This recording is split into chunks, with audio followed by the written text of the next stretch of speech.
today's video, I'm going to teach you how to copy a sheet in Smartsheet. By the end, you'll have a clean duplicate of an existing sheet and a direct link you can share or save for quick access. Start on the Smartsheet homepage. From here, click Browse on the left side to open your list of workspaces and items. This view gives you a clear, organized way to find the sheet you want to copy, whether it's in your personal space or a shared workspace. Navigate to the location of the sheet you want to duplicate and select it. Then right-click the sheet to open the context menu. Choose Save as New.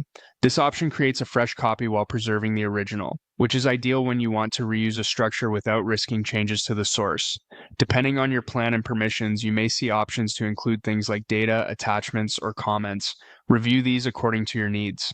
If you're unsure, the default choices work well for most cases. Next, you'll be prompted to name where this copy will live. Enter a clear, descriptive name for the new workspace so it's easy to recognize later. Consistent naming helps teammates find the right place fast and avoids clutter. When you're ready, click Save to create the workspace and the new copy of your sheet. Head back to Home.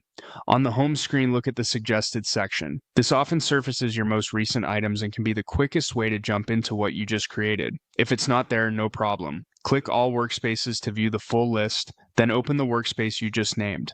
This takes you straight to the items inside, including your newly copied sheet. Open the sheet to confirm everything looks right. You should see the same columns, formatting, and layout as the original, with any included data carried over if you chose that earlier. When you're set, open the three-dot menu in the top right of the sheet. Select Copy Link. This grabs a direct link to the sheet and places it on your clipboard, making it easy to paste into an email, chat, or documentation.